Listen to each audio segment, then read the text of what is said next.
kulanti wacan oo wanaagsan saaxiibayaal gebi ahaantiinba halkani waa aayaha channel iyo sidoo kale radio Somali TikTok oo aad ka dhageysan kartaan warbixintani. maanta waxaan idiin soo gudbin doonaa qodobka adduunka ugu xiisaha badan leh oo saxaafadda caalamkana aad ay u hadal hayso.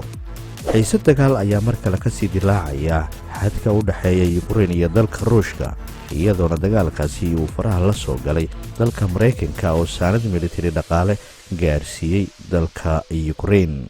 fadlan haddaad ku cusub tahay channelka markan aad soo booqatay subscribe inoo dheh, like-na inoo saar si aad ula socoto warbixinada dambe aan idiin soo gudbin doono haddii Ilaahay raalli ka noqdo. sidoo kale barteena TikTok ayaan soo dhigi doonaa hadda kadib qodobo goos ah oo ah kuwa ugu xiisaha badan leh ee aan soo gudbino. kaalmo military oo gaaraysa 90 tan ayaa Mareykanka waxa uu gaarsiiyay Ukraine xilli ay meel adag marayso xiisadda dagaal ee kala dhaxaysa Ruushka oo ciidamad badan geeyay xuduudda u dhaxaysa labada dal ee Ruushka iyo Ukraine.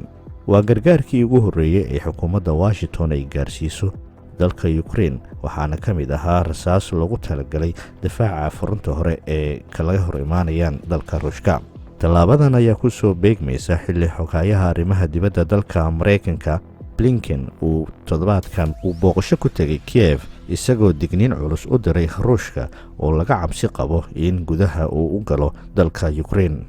madaxweynaha dalka Mareykanka Joe Biden ayaa bishii December ansixiyay kaalmo dhaqaale ee ammaanka oo gaaraysa $200 milyan taas oo dalkiisa uu siinayo dalka Ukraine.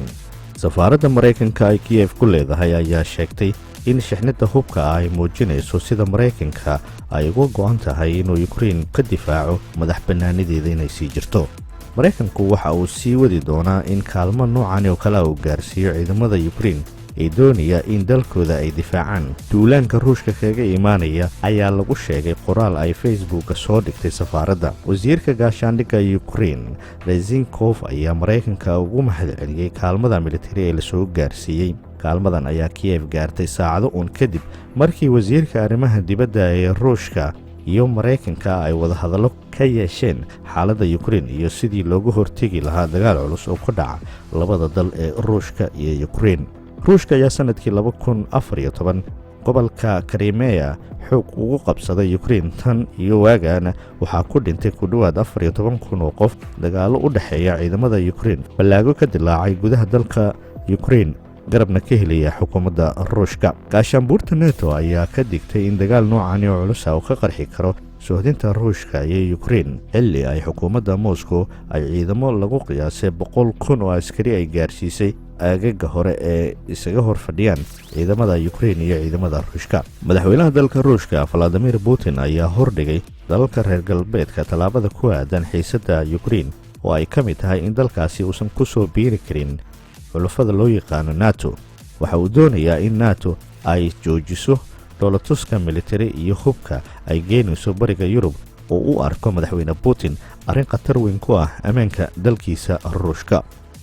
inta ayaan ku soo koobaya warbixintan. intaan ku kulmi doono warbixinta xiga waxaan idinkaga tegayaa sida iyo nabadgelyo.